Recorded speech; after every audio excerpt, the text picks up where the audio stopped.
Welcome everyone, and greetings to all my friends around the world, all my balloon twister friends around the world. I've gotten some requests to do a basic balloon video. Who would have thought? You gotta start somewhere. And that's exactly what we're gonna do today. I'm gonna show you some basic stuff. We're gonna get going with some twisting a little bit later.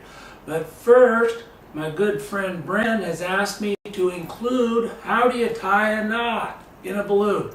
So we're going to start with some inflation ideas and then tying a knot to start with, okay? Generally, I just work with the 260 Qualitex balloons. I think they're about the best. I do use a couple other brands as well. Beta Latex makes a real nice brown colors, and chocolate and mocha, and the black's real nice. But generally I use the Qualitex balloons, and I think you'll find their quality is good and they'll work real well for you. 260 balloons are going to be used on this DVD with maybe one exception. I might use a 160 on one of the creations, and we'll use a couple of shapes too. But now when it's time to inflate balloons, there's several different ways. You can inflate by mouth if you're that brave, and I'll show you how you do that in a minute. But I don't recommend you inflate by mouth, because you don't want to encourage the kids to put things in their mouths. You can use compressed nitrogen that you can get at a welding supply house, and be sure you buy a helium regulator to put on that nitrogen bottle and fill the balloons easily that way. Rechargeable, here's a shameless plug, rechargeable electric pumps. We here at Funhouse Productions make these. This is our Huff Daddy balloon pump. Get a hold of me if you're in the market for one of those eventually. I'll make you a deal on one. What I would recommend you do is go down to Walmart or where you're buying your balloons and buy a $4 or $5 hand pump while you're starting out and while you're learning. When your repertoire of balloons gets a little larger and you're booking some jobs, making some money, you might want to step up to an electric or a stand-up manual pump. T. Myers makes some good ones. Anyway, if you're going to blow by mouth, you don't blow from the cheeks, you got to blow from here. And I'm just going to do it once, because people go, "You're cheating, Boomer, you're using a pump." I said, "Oh no, I can do it."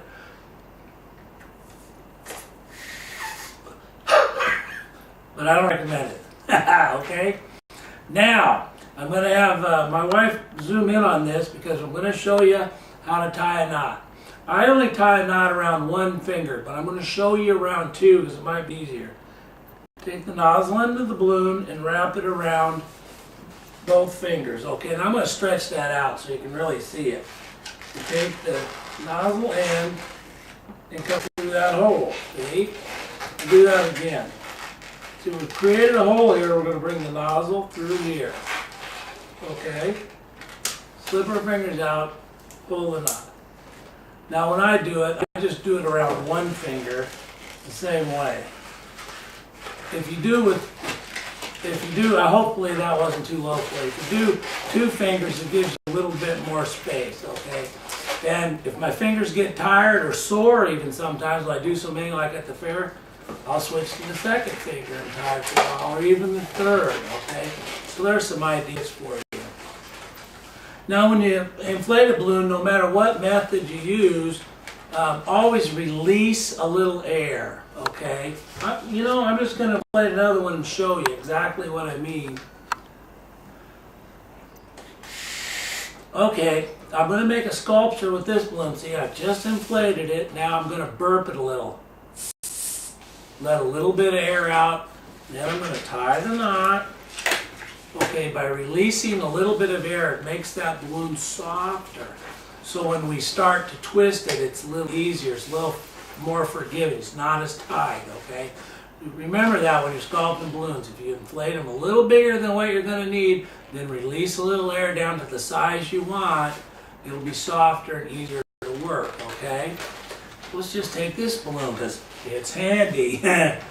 Now, as we go through this DVD, I'm going to give you dimensions. Twist a 1.5 inch bubble.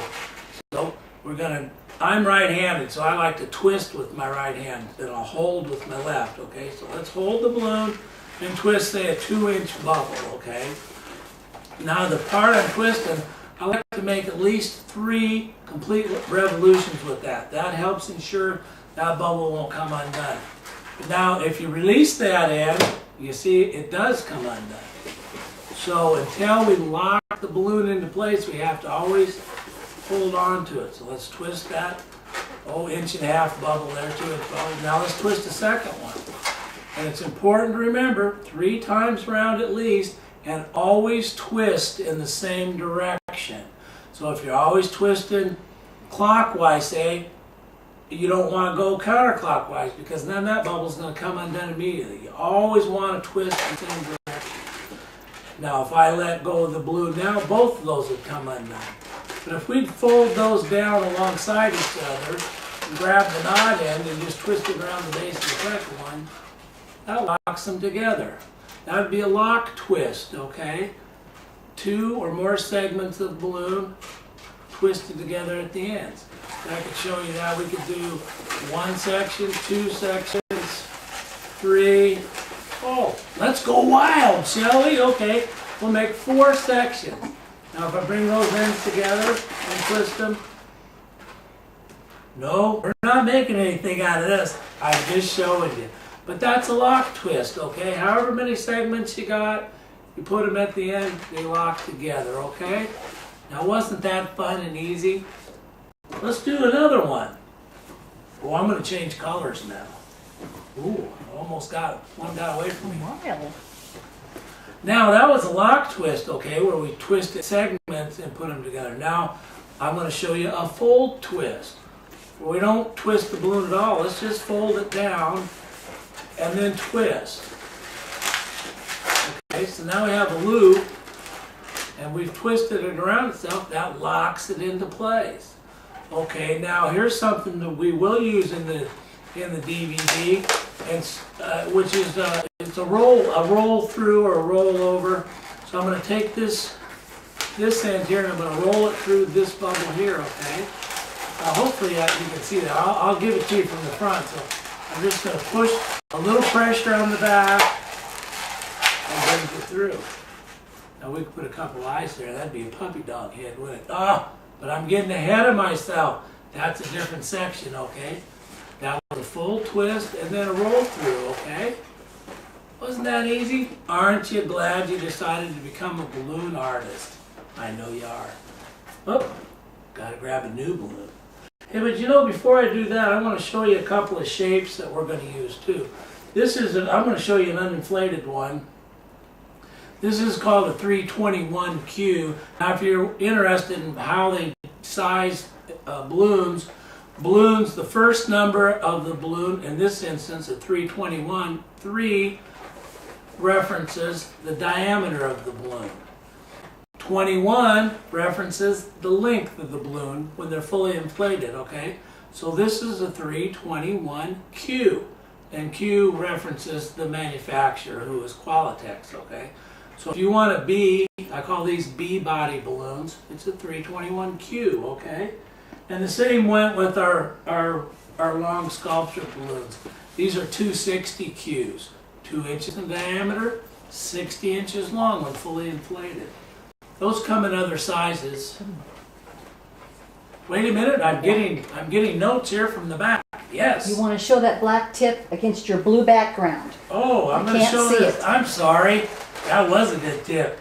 These balloons have a tip, and we're going to show you that a little later. We'll use these to make bees. That'd be a great stinger, wouldn't it? Or a hummingbird. That could be a beak. Some people even make a penguin out of these and make a beak as well. And so I'm glad that my wife, Christy, interjected that, because, you know, I wouldn't have brought that up at this point, and I really should have. I use these. This is a 6-inch heart, you know, and I don't know why they call it a 6-inch, because this one isn't fully inflated. It's probably a little bit closer to maybe 8 or 9 inches even, but this is a 6-inch heart, and we'll use this for several different things, okay? Okay, you ready to learn another twist? Okay, you got your bubble twist, and your lock twist, your fold twist, and your roll through. Whoo, you already got stuff to practice. Now this is I'm gonna show this to you twice. Some people call this an apple twist. I'm going to take a 321Q, inflate it, 3.5 inches, tie the knot, okay, squeeze the air to the knot end. Now I'm going to take the knot and I'm going to push it all the way through down here to the nozzle on the inside, and then I'm going to grab the knot and pull my finger out. So I've pushed the knot all the way through and I'm holding it. Now I'm going to twist it. You can see it, the knot's right here, and now I'm going to push it back down inside the balloon. That's why they call it an apple twist. If you do it with a 321Q that's yellow or red, it makes a nice apple. Be sure you make that first bite a big one though, okay? Now I'm going to do the same twist with a 260 that's inflated about 3 inches. So we're going to take the knot, push it through all the way on the inside till I can grab it, and then we'll twist it and push it back inside the balloon. The reason we push it back up inside is that holds the knot, keeps it from coming untwisted. So push that knot all the way down, grab it, get my finger out. That's a little tricky. That'll take you a little while to learn. Twist it so the knot's there, and then we'll push it back up inside. And now the apple twist has just become a tulip twist. Now I guess I don't have to show you that tulip later, do I? But I'm gonna, because I do something different with these, okay? Now we're gonna do something a little bit harder. Let's review now. We've done the twisting of the segments. We've locked those together. We've done the fold twist and the roll through, the apple twist or tulip twist, however you want to call it. Now I'm going to show you what's called an ear twist. And an ear twist, I'm gonna twist about 1.5 inch segment here, and then another 1 inch segment, and another 1.5 inch segment. It might be easier to show it this way. And now I want to ear twist this balloon, or this bubble rather, which means right here where my fingers are, we need to twist the ends together. That sounds difficult, doesn't it? It is a little difficult. To make it a little easier, I'm going to fold the two 1.5 inch bubbles down so you can see it. Now if I get my finger in there, pick it up a little bit, and then twist it sideways. Now doesn't that look like an ear? Now when we do a teddy bear, there, one ear. Maybe if I did one more over here, you get the idea. Now remember, we're going to twist this side to this side. We're going to pick it up and twist. See? Like that. That makes an ear. Now the nice thing about ear twist, and we're going to try this right now. Be sure you get at least 4 half turns. 6 or 8 is better on these. Because the nice thing about ear twists is, if you make 2 of them with the bubble in between, pop the bubble in between, they don't run out of air. That's a great way to make separation, like when we'll make hands on creations of that. You make a starfish, you end it like this, okay? So just remember that. As you go along in your balloon career, you can find a lot of places where you want to separate a balloon to make 2 pieces, or actually 2 pieces of balloon. That's a great way to do it, okay? Now, I'm going to show you one other way to use the ear twist, and then we're going to start making some creations utilizing the twists I've showed you. Now you might want to refer back to this from time to time until you become more comfortable with it. I'm going to take an inch bubble on the end of this balloon, and we're going to ear twist it end to end, okay? This will be a little easier because you can pull the knot down and go sideways, okay? Another 1 inch bubble, ear twist that end to end, and now you have a flat base too. I wish that had a different color of heart inflated here, but it's a little darker pink. So we're going to take the knot of that pink balloon and see, it makes a great point of attachment, not only for a heart, but any balloon you want to attach. 2 ear twists side by side, okay? So now I want you to rest your fingers and then practice a little bit more and go on to the next segment, and you're going to start twisting your own creations.